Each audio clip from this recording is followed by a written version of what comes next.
"We're giving your room to your brother's kid," Mom said, holding tiny curtains up to my window. I was 26, paying $2,000 monthly just to help out. "Where am I supposed to sleep?" I asked. Dad shrugged. "Get your own roof. This room is for the baby." I packed my car and left that night. The next day, the electrician came and asked, "Who's paying for this $9,300 rewire your son approved?" "My name is Anthony. I am 26 years old. I work as an automation engineer for a manufacturing firm that pays me well enough to afford my own place. Instead, I live in my childhood bedroom. I pay my parents $2,000 every month. They call it helping out. I call it rent, though they refuse to use that word. For 3 years, this arrangement worked in a strange, unspoken way. I transferred the money on the first of every month. They smiled, said thank you, and nothing changed. My room stayed exactly as it was when I turned 18. The same blue walls, the same scratch dresser, the same narrow bed pushed against the window that overlooked the backyard where I used to play as a kid. My older brother, Jonathan, lived 4 blocks away with his wife, Nancy. They had a baby on the way. Everyone in the family orbited around that fact. Mom bought tiny clothes every weekend. Dad cleared out the garage to make space for a crib he was building by hand. Conversations at dinner revolved around nursery colors, baby names, and how excited everyone was to welcome the first grandchild. I sat at those dinners, quiet, chewing my food while they planned a future that felt miles away from mine. Nobody asked how my projects at work were going. Nobody asked if I needed anything. I was the dependable one, the one who paid on time, the one who never caused trouble, the one who existed in the background like furniture nobody noticed until it was missing. Jonathan never paid our parents a cent. He and Nancy rented a small apartment across town, and every time they hit a financial snag, Mom and Dad stepped in. Car repairs, medical bills, groceries when money ran tight before payday. They never asked Jonathan to contribute. They never expected him to help out. He was starting a family. He had responsibilities. He needed support. I was single. I had a good job. I could afford to help. That was the logic, and I never questioned it. I wanted to be the good son, the reliable one, the one who showed up when called and never complained. That is what family does, I told myself. Mom walked into the living room one afternoon while I sat on the couch scrolling through my phone after work. She carried a small bundle of fabric in her hands. Tiny curtains, white with pale yellow ducks stitched along the edges. "Look what I found at the store today," she said, her voice bright with excitement. I glanced up. She walked to my bedroom door, which was open, and held the curtains against the window frame. The same window I looked out every morning when I woke up. The same window where I used to sit as a teenager, watching the world outside and wondering what my life would look like when I finally left home. "These are perfect for the nursery," she said, smoothing the fabric against the glass. I stared at her. My stomach dropped. "What nursery?" She turned, smiling like I had asked the most obvious question in the world. "Your room, sweetheart. We are giving it to Jonathan and Nancy. They need a space for the baby when they visit, and this room gets the best light in the morning. It will be perfect." I sat frozen. My mind tried to process what she just said. My room. The room I paid $2,000 a month to live in. The room that held everything I owned. Where am I supposed to sleep? Mom tilted her head, still holding the curtains. "Well, you are 26 now, Anthony. You have a good job. Maybe it is time you got your own place." The words landed soft, casual, like she was suggesting I try a new restaurant. Dad walked in from the kitchen, wiping his hands on a dish towel. He must have heard the conversation because he nodded in agreement. "Your mom is right. This room is for the baby now. You will figure something out." I looked between them, waiting for the joke, waiting for someone to laugh and say they were kidding. Nobody laughed. "I have been paying you $2,000 a month for 3 years. Dad shrugged. "And we appreciate that. But Jonathan needs this space more than you do. Get your own roof, son. You are old enough." Mom turned back to the window, holding the curtains higher, imagining how they would look once hung. The conversation was over. The decision was made. I was expected to leave, and they had already moved on to planning the nursery in the room I still lived in. I stood up slowly. My legs felt unsteady. I walked past them, into my bedroom, and closed the door behind me. I sat on the edge of my bed, staring at the wall. The same wall I had stared at for years. I thought about every transfer I made. Every time I helped without being asked. Every dinner where I sat invisible while they celebrated Jonathan. I thought they valued me. I thought the money meant something. I thought I mattered. I was wrong. That evening, I did not go downstairs for dinner. I stayed in my room, sitting on my bed with my laptop open. I pulled up my bank statements. 3 years of transfers. $2,000 on the first of every month without fail. $72,000 total. I scrolled through every payment. I had never missed one. I had never been late. I had never asked for anything in return except a place to sleep and the assumption that I was part of this family. My phone buzzed. A text from Mom. Dinner is ready. Are you coming down? I did not respond. I closed my laptop and stared at the ceiling. I could hear them downstairs. Plates clinking. Voices laughing. Jonathan must have arrived with Nancy because I heard her high-pitched giggle, the one she always made when Dad told a joke. I lay there in the dark. I thought about packing. I thought about leaving. But something stopped me. A small, stubborn part of me wanted them to acknowledge what they were doing. I wanted someone to notice that kicking me out after 3 years of payments was wrong. Nobody came upstairs to check on me. The next morning, I woke to the sound of furniture scraping across the floor. I opened my bedroom door and found Mom and Nancy standing in the hallway holding a changing table. Dad carried a rocking chair behind them. Oh, good. You are up, Mom said cheerfully. We are starting to set up the nursery today. Can you move your things into the garage for now? Just temporarily, until you find your own place. I stood in the doorway. My hair was still messy from sleep. I had not even brushed my teeth yet. You are serious. Nancy smiled apologetically. We really appreciate this, Anthony. The baby will love this room. I looked at her. She was glowing with excitement. She had no idea what this room meant to me. She had no idea that I had been funding half the household expenses while living here. She only saw a free nursery. When do you expect me to leave? Mom set the changing table down. Well, the baby is due in 6 weeks. So, maybe by the end of the month? That gives you 2 weeks. Plenty of time. 2 weeks. To find an apartment. To pack everything I owned. To disappear from the home I had been financially supporting for years. Dad walked past me into my room and set the rocking chair near the window. He looked around, assessing the space like I was not standing right there. This will work great. Good light. Close to the bathroom. Yeah, this is the right call. I felt something crack inside me. Not loudly. Not dramatically. Just a quiet, cold snap that settled in my chest. What about the rewiring? Dad paused. He looked at me, confused. What about it? The electrician is scheduled to start next week. The contract says I am covering the cost in exchange for 3 months of reduced payments. That was the deal we made. Mom waved her hand dismissively. We will figure that out. Do not worry about it. The contract is already signed. I am listed as the financial guarantor. If I leave, who pays the $9,300? Dad frowned, irritation creeping into his voice. Anthony, stop being dramatic. We will handle it. You do not need to make this difficult. I stared at him. The man who told me to get my own roof. The man who was erasing me from this house like I had never contributed a single dollar. I am not being dramatic. I am asking a question. Who pays for the rewiring if I leave? Nancy shifted uncomfortably. Mom sighed, clearly annoyed that I was still talking. Your father and I will take care of it. Now, can you please start packing? We have a lot to do today. I nodded slowly. I turned and walked back into my room. I closed the door. I stood there for a moment, my hand still on the doorknob. They wanted me gone. Fine. I would leave, but I would not leave quietly. I would not disappear and let them pretend I never mattered.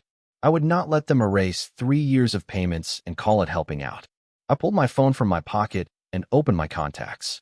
I scrolled to the electrician's number, the one I had been coordinating with for the past month, the one who was scheduled to start the rewiring on Monday. I stared at the screen. My thumb hovered over the call button. Then I pressed it. The electrician answered on the second ring. His name was Patrick. He had been in business for 30 years, and he did not waste time with small talk. Anthony, good to hear from you. I am all set for Monday. Got the materials ordered. Crew is lined up. This is going to be a solid upgrade for your folks. I sat in my car in the parking lot of a coffee shop 3 blocks from the house. I left after the conversation in the hallway. I could not stand being in that room while they measured it for baby furniture. Patrick, I need to talk to you about the payment arrangement. There was a pause. Everything okay? I am moving out. Effective immediately. The contract lists me as the financial guarantor, but I will not be living at the property anymore. I need to remove myself from the payment obligation. Patrick went quiet. I could hear him flipping through papers on his end. Anthony, the contract is binding. Work starts Monday. Materials are already purchased and non-refundable. If you pull out now, someone still has to pay the full amount. That was the agreement. I understand. My parents are the property owners. The billing should go to them directly. You sure about this? This is a big job. $9,300 is not pocket change. I am sure. Patrick sighed. All right. I will update the paperwork and send the revised invoice to your parents. But Anthony, just so you know, the contract has a clause. If payment is not received within 15 days of project start, we file a lien on the property. That is standard for jobs this size. I felt something settle in my chest. Calm. Cold. Final. I understand. Thank you, Patrick. I hung up. I sat in my car staring at the dashboard. I thought about the past 3 years. Every month, I sent $2,000. I never asked for a receipt. I never asked for a contract. I trusted them to treat me like family. I trusted them to value what I contributed. They wanted me gone. They wanted my room for Jonathan. They wanted to erase me like I was a tenant they could evict without notice. Fine. They could have the room. They could have the nursery. They could have everything. Except my money. I drove to a storage facility on the edge of town. I rented a unit. 10 by 10. Climate controlled. I paid for 3 months up front. Then I went back to the house. Nobody was home. They must have gone out to celebrate. Probably buying more baby things. More furniture for the nursery. More items funded by the assumption that I would keep paying even after they kicked me out. I packed everything I owned. Clothes. Books. Laptop. The few personal items I had collected over the years. It took 3 trips to load my car. I left the furniture. The bed. The dresser. The desk. None of it was mine. I bought none of it. I only paid to exist in the space it occupied. By the time I finished, the room was empty except for the bed frame and the bare dresser. I stood in the doorway one last time. I looked at the window where Mom had held those tiny curtains. I looked at the walls that had surrounded me for 26 years. I did not feel sad. I did not feel angry. I felt nothing. I pulled out my phone and transferred my belongings to the storage unit. Then I checked into a budget motel on the highway. The room smelled like bleach and old carpet. The bed was stiff. The walls were thin. I could hear trucks passing outside. I lay on the bed fully clothed. I stared at the ceiling. I thought about what would happen on Monday when Patrick showed up. I thought about the look on my parents' faces when they realized I was not paying for the rewiring. I thought about the invoice they would receive. The one with their names on it. The one they never expected. I closed my eyes. For the first time in 3 years, I slept without the weight of their expectations pressing down on me. I slept like I had already won. I woke up in the motel room to sunlight slicing through the gap in the curtains. My phone showed 6 missed calls from Mom, 3 texts from Dad, 1 voicemail from Jonathan. I did not listen to any of them.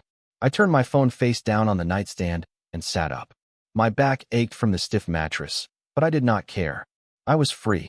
For the first time in years, I woke up without the invisible weight of being the dependable one. I thought about how I ended up in that role. It started when I was 16. Jonathan was 22, fresh out of college, struggling to find a job. Mom and Dad dipped into their savings to help him with rent, car payments, and student loans. They told me it was temporary. They told me Jonathan just needed a little help getting started. The help never stopped. When I turned 18, I got a job at a local tech shop fixing computers. I made decent money for a high school senior. Dad asked me one night if I could chip in for groceries. Just $200 a month. Just to help out while they helped Jonathan. I agreed. I wanted to contribute. I wanted to show I was responsible. $200 became $400. Then $600. By the time I graduated and got my engineering job, I was covering half the mortgage without anyone calling it rent. When I mentioned moving out at 23, Mom cried. She said I was abandoning them. She said family sticks together. She said Jonathan needed their support, and I was the only one who could help them help him. I stayed. I paid. I disappeared into the background. Jonathan got married. Nancy moved in with him. They had struggles. Medical bills. Car trouble. Emergency vet visits for their dog. Every time, Mom and Dad sent money. Every time, I covered the gap they created in their own budget by helping Jonathan. Nobody thanked me. Nobody acknowledged it. I was just doing what I was supposed to do. At family dinners, Jonathan talked about his life, his job, his wife, his plans for the future. I sat across from him, silent, chewing food I helped pay for, listening to conversations I was never part of. When I tried to share something about my work, Dad would nod politely and then turn back to Jonathan. "So, when are you two going to give us a grandchild?" he would ask, grinning. Nancy would blush. Jonathan would laugh. Mom would clap her hands together in excitement. The table would buzz with energy. I would sit there, invisible. When Nancy got pregnant, the house shifted. Everything revolved around the baby. Mom redecorated the guest room. Dad built furniture. They talked about babysitting schedules and how often Jonathan and Nancy would visit. They talked about turning my room into a space for overnight stays. I thought it was just talk. I thought they were excited, but not serious. I thought surely they would not actually kick me out of the room I paid to live in. I was wrong. They saw me as a tenant, a temporary presence, someone who could be moved aside when someone more important needed the space. I was never their son in the way Jonathan was. I was the backup plan, the safety net, the ATM they could access without asking. I sat on the edge of the motel bed, staring at my phone. The missed calls kept coming. They wanted something. They needed something. They always needed something. I stood up. I walked to the bathroom and splashed cold water on my face. I looked at myself in the mirror. I looked tired, older than 26. But there was something else. Something new. I looked free. I smiled. Monday was 2 days away. Patrick would show up with his crew. My parents would realize I was gone. They would realize the rewiring bill was theirs to pay, and there was nothing they could do about it. Sunday arrived. I spent the morning at a diner near the motel, eating pancakes and scrolling through apartment listings on my phone. I found a small one-bedroom unit across town. Clean. Affordable. Available immediately. I scheduled a viewing for Monday afternoon. My phone buzzed. Another call from Mom. I let it go to voicemail. 5 minutes later, a text appeared. "Anthony, we need to talk. Please call me back." I deleted the message without reading it twice. I finished my coffee and paid the bill. Then I drove to my bank. The lobby was quiet. I walked to the counter and asked to speak with someone about closing joint accounts. The teller directed me to a customer service desk. A woman in her 40s greeted me with a professional smile. "How can I help you today?" "I need to remove myself from a joint checking account. My parents are the primary holders. I was added years ago as a secondary." She pulled up my information. Her fingers moved quickly across the keyboard. "I see the account here. You have signing authority, but your parents opened it. To remove yourself, we will need their consent, or you can withdraw your funds and close your side of the access." "I want to withdraw my portion and remove my name entirely." She nodded. "That is straightforward. Let me process that for you." 10 minutes later, I walked out of the bank. The joint account was gone. The emergency fund they always dipped into when Jonathan needed help no longer had my name attached. If they wanted access to my money, they would have to ask, and I would say no. Next, I drove to a small legal office downtown. I had done some research online. I needed to understand my position with the rewiring contract. I needed to know if pulling my guarantee would hold up legally. The lawyer, a man named Jeremy, listened while I explained the situation. He leaned back in his chair, fingers steepled under his chin. "You were listed as the financial guarantor, but you are not the property owner." "Correct. And you moved out before the work began." "Correct." He nodded slowly. "Then you have no legal obligation to pay. The contractor can pursue the property owners directly. If they do not pay, the contractor can file a mechanic's lien against the property. That is standard in construction contracts." "What happens if they try to force me to pay?" Jeremy shrugged. "They can try, but you are not living there. You are not benefiting from the work. You have no ownership stake. Any judge would side with you. The homeowners are responsible." I felt a weight lift. "Thank you." He smiled. "Good luck, Anthony. Sounds like you are making the right call." I left his office and sat in my car. I pulled out my phone. I opened the text thread with my parents. I had not responded to any of their messages, but I could see them piling up. 12 unread texts. For voicemails, I typed a message. Short, simple, final. I moved out. The rewiring contract is your responsibility now. Good luck with the nursery. I hit send. Then I turned my phone off completely. I did not want to see their responses. I did not want to hear their panic. I did not want to engage. I wanted them to sit with the consequences. I wanted them to realize what they lost when they chose Jonathan over me.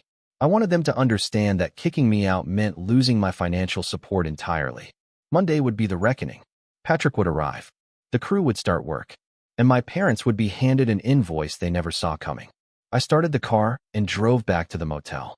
I felt calm, detached, cold. I was no longer the invisible son. I was no longer the dependable one. I was the one in control, and they were about to find out what that meant. I spent Sunday evening moving into the new apartment. The landlord handed me the keys after a quick walkthrough. The place was small but clean.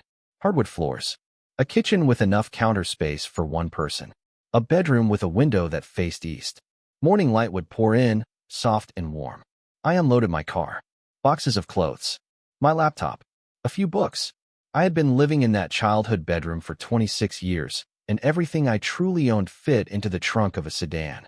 That told me everything I needed to know about how little I mattered in that house. I set up my laptop on the kitchen counter. I logged into my email and searched for messages from Patrick. I found the original contract. I read through it again, line by line, making sure I understood every clause. The agreement was clear. Patrick's company would rewire the entire house, updating old aluminum wiring to copper, bringing the electrical system up to code, replacing outlets, breaker panels, and installing new dedicated circuits for major appliances. Total cost was $9,300. The timeline was 2 weeks. Payment was due within 15 days of project start. I was listed as the financial guarantor. My parents were listed as the property owners. The contract stated that if payment was not received on time, the contractor reserved the right to file a mechanic's lien against the property. I had signed this contract a month ago after negotiating with my parents. They wanted the rewiring done. The house was old. The wiring was a fire hazard. Insurance companies were starting to flag homes with outdated electrical systems. Getting it upgraded would lower their premiums and increase the property value. But they did not have $9,300 sitting around. They had spent their savings helping Jonathan. So I offered a deal. I would cover the cost. In exchange, my rent would drop to $500 a month for the next 6 months. After that, we would reassess. They agreed. We shook hands. Dad even clapped me on the shoulder and said I was a good son. 2 weeks later, they told me to pack my things and get my own roof. I printed the contract. I highlighted the sections that mattered. The payment terms, the lien clause, the guarantor responsibilities. Then I printed my bank records showing 3 years of $2,000 monthly transfers. I printed text messages where I confirmed payment dates. I printed everything that proved I had been funding their household while they treated me like a tenant they could evict on a whim. I did not know if I would need these documents, but I wanted them ready, just in case they tried to twist the story, just in case they tried to make me the villain. I made copies. I stored one set in a fireproof lockbox. I kept another set in a folder on my desk. I uploaded digital copies to a cloud drive. Then I sat back and waited. Monday morning arrived cold and clear. I woke up in my new apartment to sunlight streaming through the bedroom window. I made coffee. I sat at the kitchen counter and turned my phone back on. 17 missed calls, 23 text messages, 6 voicemails. I did not listen to any of them. I opened my messages and skimmed the previews. Mom, Anthony, please call me. We need to talk about the electrician. Dad, what did you do? Patrick is here asking for payment. Jonathan, dude, what is going on? Mom is freaking out. Nancy, Anthony, please talk to your parents. They are really upset. I deleted them all without reading the full messages. Then I opened my email. There was one new message from Patrick. Sent at 8:47 a.m. Subject. Payment confirmation needed body. Anthony, I arrived at the property this morning to begin work. Your parents informed me they were not aware of the full payment terms. They are asking me to halt the project until this is resolved. I explained that materials are already purchased and labor is scheduled. Per our contract, payment is due within 15 days regardless of project completion. Please confirm your status as guarantor or direct me to the responsible party. Thank you, Patrick. I stared at the email. I imagined the scene. Patrick pulling up in his work truck. His crew unloading tools and materials. My parents standing in the driveway, confused, asking what was happening. Patrick showing them the contract. Their faces going pale when they saw the total cost. I typed a reply. Patrick, as I informed you on Friday, I am no longer living at the property and have removed myself as financial guarantor. The property owners, listed on the contract, are responsible for payment. Please direct all billing inquiries to them. Thank you, Anthony. I hit send. Then I leaned back in my chair. I sipped my coffee. I waited. 10 minutes later, my phone exploded. Mom called first. I let it ring. Then Dad. Then Jonathan. Then a number I did not recognize. Probably Patrick trying to get clarification. I ignored all of them. Finally, a text came through from Dad. Different from the others. No pleading. No confusion. Just anger. Get over here. Now. I finished my coffee. I got dressed. I drove to the house slowly, taking my time. I was not in a rush. They were the ones panicking. They were the ones scrambling to understand how they ended up holding a $9,300 invoice they never planned to pay. When I pulled into the driveway, Patrick's truck was still parked on the street. Materials were stacked on the lawn. Spools of copper wire. Breaker boxes still in packaging. His crew stood near the garage, waiting for direction. Mom and Dad stood on the front porch. Dad's arms were crossed. Mom looked like she had been crying. Jonathan's car was parked behind Patrick's truck. He must have rushed over when he heard the news. I stepped out of my car. I closed the door calmly. I walked toward the porch. Patrick met me halfway. Anthony, glad you are here.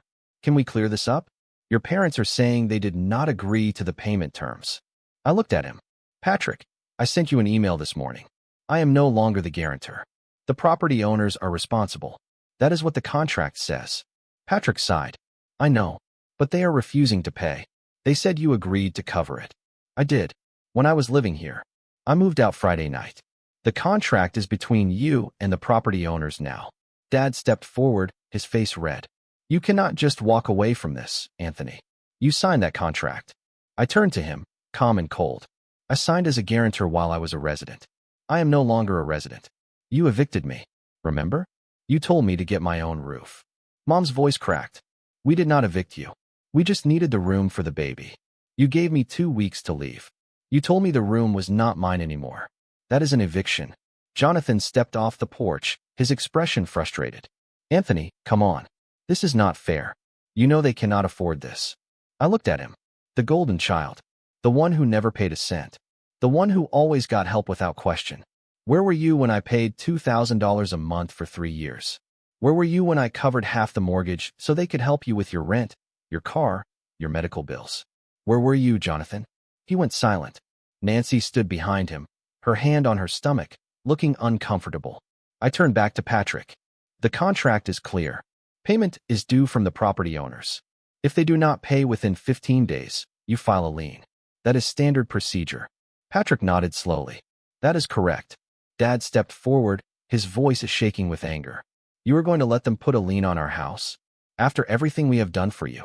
I felt something snap inside me. Not rage. Not sadness. Just a cold, final clarity. Everything you have done for me? You let me live in a bedroom I paid $2,000 a month for. You kicked me out with 2 weeks' notice so you could give my room to Jonathan's baby. You treated me like a tenant, and now you are upset that I am acting like one. Mom started crying. Anthony, please. We cannot afford this. We will lose the house. You should have thought about that before you told me to get my own roof. I turned to Patrick. Start the work. Bill them directly. If they do not pay, file the lien. Patrick hesitated, looking between me and my parents. You are sure about this? I am sure. He nodded. All right. I will send the invoice to the property owners by end of day. Payment is due within 15 days. Dad lunged forward, but Jonathan grabbed his arm. Anthony, you are making a huge mistake. I looked at my father. The man who told me I was old enough to get my own place. The man who never once thanked me for the $72,000 I paid over 3 years. No, Dad. You made the mistake. You thought you could use me and then throw me away when someone more important came along. You were wrong. I walked back to my car. I got in. I started the engine. I did not look back. Behind me, I heard Mom sobbing. I heard Dad yelling. I heard Jonathan trying to calm them down. I drove away. I felt nothing but cold, quiet satisfaction. They wanted me gone. I was gone. Now they could deal with the consequences. 2 weeks passed. Patrick completed the rewiring on schedule. I know because he sent me a courtesy email thanking me for the business and confirming that the work was finished. He attached photos of the upgraded breaker panel, new outlets, and updated wiring throughout the house. He also confirmed that my parents had not paid the invoice. On day 16, Patrick filed a mechanic's lien against the property. It was public record. Anyone searching the address would see it. Any potential buyers would see it. Any mortgage company would see it. The lien sat on their house like a scar, a permanent reminder that they owed $9,300 to a contractor they tried to stiff. If they wanted to sell the house, they would have to pay the lien first. If they wanted to refinance, the lien would block them. If they ignored it long enough, Patrick could pursue foreclosure. I did not feel guilt. I did not feel regret. I felt free. My phone stopped ringing after the first week. The texts slowed to a trickle. Jonathan sent one final message. Mom and Dad are talking to a lawyer. You better be ready. I deleted it without responding. Let them talk to a lawyer. Let them waste money they did not have on a case they could not win. I had already spoken to Jeremy. He confirmed what I knew. I had no legal obligation. The lien was valid. My parents were responsible. Nancy gave birth 3 weeks later. I saw the photos on social media. A healthy baby boy. Jonathan posted a picture of the nursery. My old room. The tiny curtains hung on the window. The rocking chair in the corner. The changing table against the wall. I stared at the photo for a long time. I thought about the years I spent in that room. The invisibility. The quiet payments. The assumption that I would always be there to support them. I closed the app. I did not feel sad. I did not feel angry. I just felt done.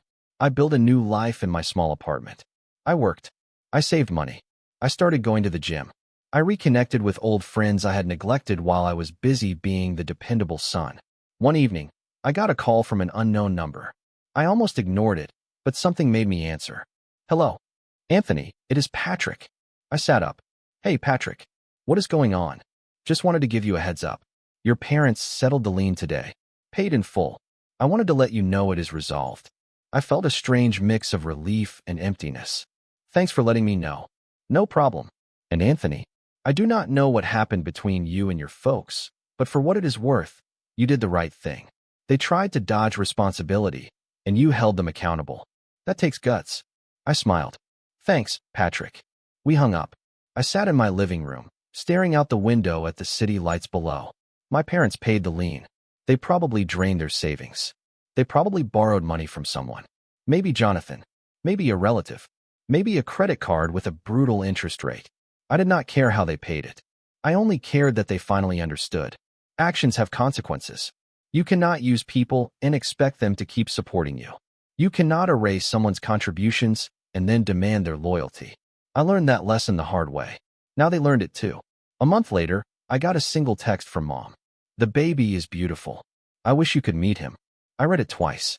Then I deleted it. I did not respond. There was nothing left to say. They made their choice. I made mine. I was no longer the invisible son. I was no longer the dependable one. I was no longer the safety net they could exploit without gratitude.